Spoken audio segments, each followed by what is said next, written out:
സ്നേഹത്തെ പറ്റി പലപ്പോഴും സംസാരിക്കാറേയില്ല. ഈ ആത്മീയതയും സ്നേഹവുമായിട്ട് എന്തെങ്കിലും ബന്ധമുണ്ടോ? തീർച്ചയായിട്ടും ഒരുപാട് ബന്ധമുണ്ട്. ആത്മീയത എന്ന് പറയുന്നത് തന്നെ യഥാർത്ഥത്തിൽ നാം നമ്മുടെ ഉള്ളിൽ ദൈവികതയെ മനസ്സിലാക്കുന്നു എന്നുള്ളൊരു കാര്യമാണ്. ഞാൻ എപ്പോഴും പറയുന്ന ഒരു കാര്യമുണ്ട്, നമ്മൾ ഉള്ളിലേക്ക് എടുക്കുന്ന ശ്വാസം ഇത് പുറത്തുവിടാൻ നമുക്ക് പറ്റുന്നില്ല എന്നുണ്ടെങ്കിൽ എന്തായി? മരണമായി. അതേപോലെ തന്നെ ഈ ഭക്തി തന്നെ, ദൈവത്തോടുള്ള ഭക്തി തന്നെ പ്രണയത്തോടെയുള്ള ഭക്തിയാണെങ്കിൽ മാത്രമേ ദൈവം സ്വീകരിക്കൂ എന്നൊക്കെ പലപ്പോഴും കേട്ടിട്ടുണ്ട്. ഞാൻ അങ്ങനൊന്നും പറയത്തില്ല. എന്നുവെച്ചാൽ വളരെ സിമ്പിളായിട്ട് പ്രാർത്ഥിക്കുന്ന ഒരാളാണ് ഞാൻ. കേരളത്തിലെ വളരെ ഫേമസ് ആയിട്ടുള്ള ഒരു വ്യക്തിത്വമുണ്ട്.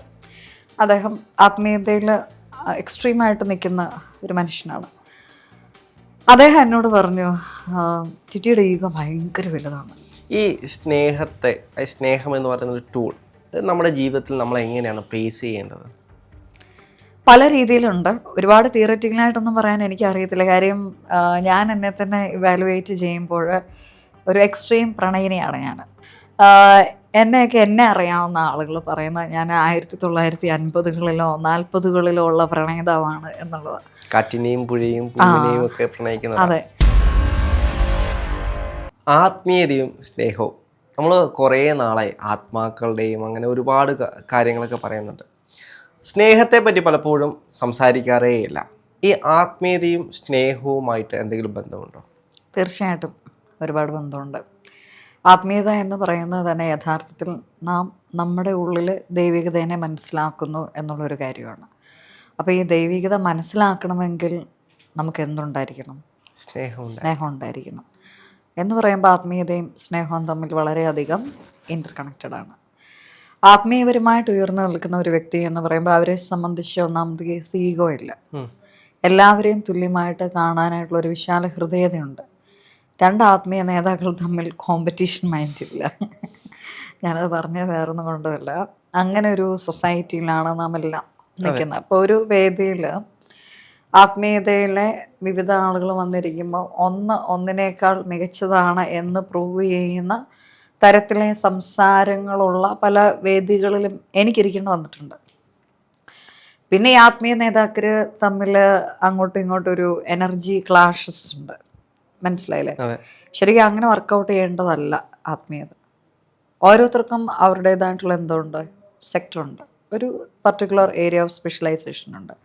ആ സ്പെഷ്യലൈസേഷൻ മറ്റുള്ളവർക്ക് വേണ്ടി ബെനിഫിറ്റ് ആകുന്ന രീതിയിൽ അസോസിയേറ്റ് ചെയ്യുക. അതാണ് യഥാർത്ഥത്തിൽ സ്പിരിച്വലി എൻലൈറ്റൻഡ് ആയിട്ടുള്ള ഇവോൾവ് ആയിട്ടുള്ള ആത്മീയ നേതാക്കന്മാരോ അല്ലെങ്കിൽ ആത്മീയതയിൽ നിൽക്കുന്ന ആളുകളോ ഒക്കെ തന്നെയും ചെയ്യുന്നത്. പക്ഷേ ചില ഗുരുക്കന്മാരെ എടുത്തു നോക്കിക്കഴിഞ്ഞാൽ അവർ ഭയങ്കര റഫാണ്. അതാണ് ഞാൻ പറഞ്ഞത്. യഥാർത്ഥത്തിൽ ആത്മീയത ചെയ്യുന്ന ആളുകളെ സംബന്ധിച്ച് അല്ലെങ്കിൽ ആത്മീയ ജീവിതം നയിക്കുന്ന ആളുകളെ സംബന്ധിച്ച് അവർക്ക് ഈ പറയുന്ന വിഷയങ്ങളൊന്നുമില്ല. അവർക്ക് ഈഗോ ഇല്ല. എന്തിനാ ഈഗോ? ഞാൻ എപ്പോഴും പറയുന്ന ഒരു കാര്യമുണ്ട്, നമ്മൾ ഉള്ളിലേക്ക് എടുക്കുന്ന ശ്വാസം ഇത് പുറത്തുവിടാൻ നമുക്ക് പറ്റുന്നില്ല എന്നുണ്ടെങ്കിൽ എന്തായി? മരണമായി. അപ്പം ആ ഗ്യാപ്പ് എന്ന് പറയുന്നത് തന്നെ കുറച്ച് സെക്കൻഡ്സ് പോലും ഇല്ല. അങ്ങനെ ഒരു ലൈഫിൽ നമ്മൾ എന്തിനാ ഈഗോ എടുക്കണം? ആരോടെ കോമ്പറ്റീഷൻ എടുക്കണം? നമ്മൾ ഇവോൾവ് ആകാനും മറ്റുള്ളവർക്ക് കൂടുതൽ കാര്യങ്ങൾ പറഞ്ഞു കൊടുക്കുവാനുമുള്ള സമയം പ്രയോജനപ്പെടുത്തുക. അതേപോലെ തന്നെ ഈ ഭക്തി തന്നെ, ദൈവത്തോടുള്ള ഭക്തി തന്നെ പ്രണയത്തോടെയുള്ള ഭക്തിയാണെങ്കിൽ മാത്രമേ ദൈവം സ്വീകരിക്കൂ എന്നൊക്കെ പലപ്പോഴും കേട്ടിട്ടുണ്ട്. ഞാൻ അങ്ങനൊന്നും പറയത്തില്ല. എന്നുവെച്ചാൽ വളരെ സിമ്പിളായിട്ട് പ്രാർത്ഥിക്കുന്ന ഒരാളാണ് ഞാൻ. അപ്പോൾ അതുകൊണ്ട് തന്നെ ഒരു പർട്ടിക്കുലർ മതം അതല്ലെങ്കിൽ ഒരു പർട്ടിക്കുലർ ദൈവം ഒന്നേ ഉള്ളൂ, ഈശ്വരൻ ഒന്നേ ഉള്ളൂ, അല്ലെങ്കിൽ ഒരു പർട്ടിക്കുലർ ദേവത ഉപദേവത അങ്ങനത്തെ ഉപാസനയോ കാര്യങ്ങളൊന്നും എന്നെ സംബന്ധിച്ച് സോഫാറില്ല. അപ്പോൾ അതിൻ്റെ ആവശ്യം വരുന്നില്ല. എല്ലാവരെയും ഈക്വലായിട്ട് പ്രാർത്ഥിക്കുന്നു. അപ്പോൾ എന്ന് പറയുമ്പോഴെന്താണ്, എല്ലാവരിലും നമുക്ക് എന്തുണ്ട്? ഈശ്വരനെ ദർശിക്കാൻ കഴിയും, കാണാൻ സാധിക്കും. ഈ ഒരു കൺസെപ്റ്റ് മനസ്സിലാക്കിയാൽ തന്നെ കോമ്പറ്റീഷനൊന്നുമില്ല. ദൈവങ്ങൾ തമ്മിലും അല്ലെങ്കിൽ ദേവതകളോ ഉപദേവതകളോ ഒക്കെ തമ്മിലുള്ള കോമ്പറ്റീഷൻ ഫീൽഡ്, അങ്ങനെ ഒരു എനർജി നമ്മൾ ഡെവലപ്പ് ചെയ്യുന്നില്ല. അതെ, അപ്പുറത്തിരിക്കുന്ന ഒരാൾ ഒരു ദൈവത്തിന്റെ എനർജി തന്നെയാണ് നമ്മൾ തിരിച്ചറിയുമ്പോൾ നമുക്ക് അവരോട് ദേഷ്യമോ ഒന്നും തോന്നേണ്ട ഒരു കാര്യമില്ല. ശാന്തമായിട്ടിരുന്ന് സംസാരിക്കാൻ പറ്റും. അപ്പം ആ ഒരു ശാന്തത എന്നുള്ള മനോഭാവം പലപ്പോഴും ആളുകൾക്ക് ഒരിക്കലും യഥാർത്ഥത്തിൽ പോസിബിൾ ആവുന്നില്ല. അതുകൊണ്ടാണ് ആത്മീയത വളരെയധികം പ്രാധാന്യത്തോടു കൂടി നമ്മളെ സമൂഹത്തിൽ എപ്പോഴും ചർച്ച ചെയ്യേണ്ട ഒരു വിഷയമായിട്ട് വരുന്നത്. അപ്പോൾ സ്നേഹത്തിന് അതിന് വളരെയധികം പ്രാധാന്യമുണ്ട്. അപ്പോൾ എൻ്റെയൊക്കെ ഈഗോ വളരെ വലുതാണ്. കേരളത്തിലെ വളരെ ഫേമസ് ആയിട്ടുള്ള ഒരു വ്യക്തിത്വമുണ്ട്. അദ്ദേഹം ആത്മീയതയിൽ എക്സ്ട്രീമായിട്ട് നിൽക്കുന്ന ഒരു മനുഷ്യനാണ്. അദ്ദേഹം എന്നോട് പറഞ്ഞു, ടിറ്റിയുടെ ഈഗോ ഭയങ്കര വലുതാണ്.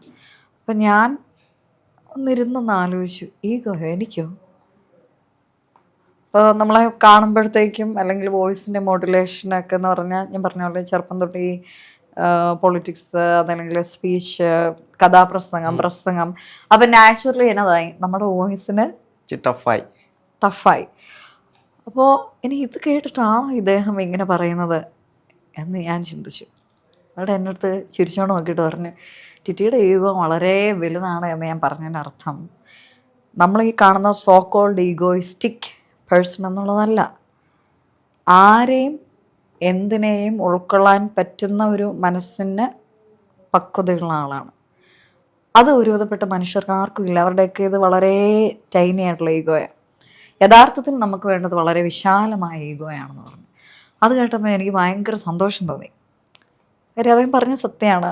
നമ്മളൊരു സെലിബ്രിറ്റിയോ അതല്ലെങ്കിൽ ഒരു സാധാരണക്കാരനെന്നോ അല്ലെങ്കിൽ ഒരു രാഷ്ട്രീയക്കാരനെന്നോ അധ്യാപിക എന്നുള്ള വേറെ വ്യത്യാസമൊന്നും ഞാൻ എൻ്റെ ക്ലയൻസുകൾ തമ്മിൽ കാണിക്കാറില്ല. എല്ലാവരും ഒരുപോലെയാണ്. അപ്പോൾ ഈ ക്ലയൻസുകൾ വരുമ്പോഴത്തേക്കും മാത്രമാണ് അവർ ഞാൻ ഇന്ന ആളാണ്, അല്ലെങ്കിൽ ഞാൻ ഇന്ന നടനാണ്, ആയിക്കോട്ടെ, എന്ത് പ്രശ്നം എന്നേ ഞാൻ പറയാറുള്ളൂ. അല്ലാതെ ആർക്കും വേറെ വ്യത്യാസമൊന്നുമില്ല. അപ്പോൾ ഇദ്ദേഹം പറഞ്ഞ ഈഗോ എന്ന് പറയുന്നത് സ്പിരിച്വലി ഉള്ള ആ ഒരു ഇവോൾവ്മെൻറ്റാണ്. അങ്ങനെ ഒരു ഇവോൾവ്മെൻറ്റിന് വേണം നമുക്കുണ്ടാവാനായിട്ട്. അല്ലാതെ അങ്ങോട്ടും ഇങ്ങോട്ടും വഴക്കുണ്ടാക്കി ഒരു ഹീലർ മറ്റൊരു ഹീലർക്കെതിരെ എനർജി അറ്റാക്ക് നടത്തി കോംപ്ലിക്കേഷൻ ഉണ്ടാക്കി അല്ലെങ്കിൽ ബ്ലാക്ക് മാജിക് ചെയ്തു. മനസ്സിലായില്ലേ? ഇവിടെ നടക്കുന്ന ഒരു സിറ്റുവേഷനാണ് കുട്ടിയോട് പറഞ്ഞത്. അപ്പം അങ്ങനെ ഒരു സംഭവം ഒരിക്കലും ഉണ്ടാകാൻ പാടില്ല എന്നുള്ളതാണ് നമുക്ക് പ്രധാനമായിട്ട് മനസ്സിലാക്കേണ്ടത്. അപ്പം ഏറ്റവും കൂടുതൽ വേണ്ടത് നമ്മളുടെയൊക്കെ ഈഗോ. ആ ഈഗോ എന്ന് പറയുന്നതിൻ്റെ ബേസ് സ്നേഹമാണ്, വിശാല ഹൃദയതയാണ്. അത് വളരെ വലുതായിരിക്കുക എന്നുള്ളതാണ്. ഈ സ്നേഹം എന്ന് പറയുന്ന ഒരു ടൂൾ നമ്മുടെ ജീവിതത്തിൽ നമ്മൾ എങ്ങനെയാണ് പ്ലേസ് ചെയ്യേണ്ടത്? പല രീതിയിലുണ്ട്. ഒരുപാട് തിയററ്റിക്കലായിട്ടൊന്നും പറയാൻ എനിക്കറിയത്തില്ല. കാര്യം ഞാൻ എന്നെ തന്നെ ഇവാലുവേറ്റ് ചെയ്യുമ്പോൾ ഒരു എക്സ്ട്രീം പ്രണയിനിയാണ് ഞാൻ. ഇടയ്ക്കൊക്കെ ഞാൻ പറയാറുള്ളത് പോലെ എൻ്റെ വണ്ടിയിലൊക്കെ കയറി കഴിഞ്ഞാൽ പ്രണയ സോങ്സ് മാത്രമേ കേൾക്കുള്ളൂ. എക്സ്ട്രീം പ്രണയമാണ്. അപ്പോൾ ഈ എക്സ്ട്രീം പ്രണയത്തിന് ഒരു പ്രശ്നമുണ്ട്. എങ്ങാനും ഒന്ന് ബ്രേക്കപ്പ് ആയി കഴിഞ്ഞു കഴിഞ്ഞാൽ ഒരു രക്ഷയില്ല. മനസ്സിലായില്ലേ? ഭയങ്കര എക്സ്ട്രീമായിട്ടുള്ള വിഷമമായിരിക്കും. പക്ഷെ അതിനെ ബാലൻസ് ചെയ്യാനായിട്ട് നമുക്ക് അറിഞ്ഞിരിക്കണം. അപ്പം നമ്മൾ സ്നേഹിക്കണം, വളരെ വിശാലമായിട്ട് സ്നേഹിക്കണം. സ്നേഹിക്കുന്ന വ്യക്തിയിൽ നിന്ന് നമ്മൾ അതേ സ്നേഹം തിരിച്ചു കിട്ടുമെന്ന് എക്സ്പെക്റ്റ് ചെയ്യാനായിട്ട് പാടുണ്ടോ? നാച്ചുറലി ഹ്യൂമൻ ആണ് എന്നുള്ള ഒരു വ്യക്തിയെ സംബന്ധിച്ച് എല്ലാവരും എന്തോ എക്സ്പെക്റ്റേഷൻ കൊടുക്കും. ഞാൻ കൊടുക്കുന്നതിന് തുല്യമായിട്ട് അതല്ലെങ്കിൽ അതിനേക്കാളും ഉയരത്തിൽ എനിക്ക് എന്തോ അദ്ദേഹവും തിരിച്ചു നൽകണം.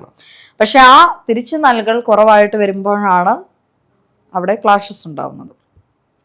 അപ്പം തീവ്രമായിട്ടുള്ള സ്നേഹം അങ്ങോട്ട് കൊടുക്കുവാനും തീവ്രമായിട്ട് ഇപ്പുറത്ത് നിൽക്കുന്ന ആളെ സ്നേഹിക്കുവാനും രണ്ടുപേരും പഠിച്ചിരിക്കണം. അത് തിയററ്റിക്കലൊന്നും നടന്നിട്ട് കാര്യമില്ല. എന്നാൽ മാത്രമേ ആ റിലേഷൻഷിപ്പ് മുന്നോട്ട് പോകത്തുള്ളൂ. അപ്പോൾ എന്നെ അറിയാവുന്ന ആളുകൾ പറയുന്നത് ഞാൻ 1950-കളിലോ 40-കളിലോ ഉള്ള പ്രണയിതാവാണ് എന്നുള്ളത്. കാറ്റിനെയും പുഴയും പൂവിനെയും ഒക്കെ പ്രണയിക്കുന്നത്. അതെ, പൂക്കളോടൊക്കെ പോയി നമ്മൾ സംസാരിക്കും, അല്ലെങ്കിൽ ചെറിയ ചെറിയ പൂക്കളെടുത്തിട്ട് അതിനിങ്ങനെ ടച്ച് ചെയ്യും, എന്നിട്ട് അതിൻ്റെ വീഡിയോ എടുത്തിട്ട് നമ്മുടെ പ്രണയത്തിന് ആളാരണം അവർക്ക് അത് അയച്ചു കൊടുക്കും. മനസ്സിലായില്ലേ? അപ്പോൾ ഭയങ്കര റൊമാൻറ്റിക് ആയിട്ടുള്ള എക്സ്ട്രീം പ്രണയത്തിൻ്റെ ആ ഒരു മൂർധന്യാവസ്ഥ എന്നൊക്കെ പറയത്തില്ലേ, അത് 1-2 വർഷം മാത്രമേ നിലനിൽക്കുകയുള്ളൂ എന്നൊക്കെ ഈ സോ കോൾഡ് നമ്മളുടെ എന്താ പറയുക സയൻറ്റിഫിക് സ്റ്റഡിയും കാര്യങ്ങളൊക്കെ പറയും. യഥാർത്ഥത്തിൽ അങ്ങനല്ല. സ്പിരിച്വലി ഇവോൾവ് ആയിട്ടുള്ള ആളുകൾ അല്ലെങ്കിൽ ഈശ്വരവിശ്വാസവും പ്രാർത്ഥനയും അതേപോലെ തന്നെ ഒരു ഇക്വിലിബ്രിയം ബാലൻസ് ചെയ്യുന്ന ആളുകളെ സംബന്ധിച്ച് ഈ സ്നേഹം, തീവ്ര സ്നേഹം അതുപോലെ തന്നെ കാലാകാലങ്ങളായിട്ട് നിലനിൽക്കും. അങ്ങോട്ടും ഇങ്ങോട്ടും സ്നേഹം കൊടുത്തു കഴിഞ്ഞാൽ അത് വീണ്ടും വീണ്ടും കൂടത്തേ ഉള്ളൂ. ഒരാൾക്ക് ഇപ്പോൾ 7000 കിലോമീറ്ററുകൾക്ക് ദൂരെ ഞാനിരിക്കുന്നു. ഞാൻ യൂറോപ്പിലായിരുന്നു. ഇപ്പോൾ 1 മന്ത് അവിടെ ആയിരുന്നു. ഇപ്പം തിരിച്ചിങ്ങോട്ട് വന്നേ ഉള്ളൂ. ഇന്നിപ്പോൾ എത്രാം തീയതിയാണ്? മെയ് 6-ാം തീയതി.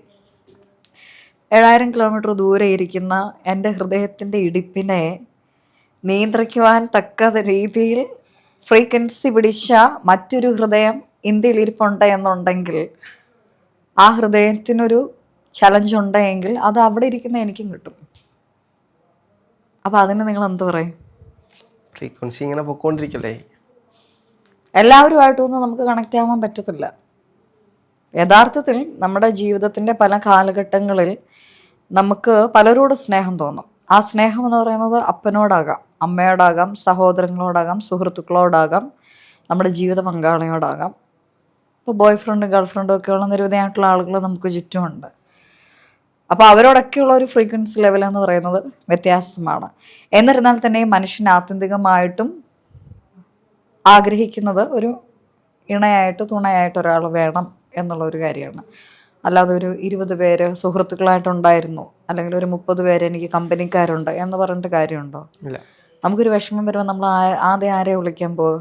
നമ്മുടെ കൂടെ ഏറ്റവും അടുത്ത് നിൽക്കുന്നത്. നമ്മുടെ എല്ലാ കാര്യങ്ങളും നമ്മൾ എല്ലാവരോടും തുറന്നു പറയുമോ?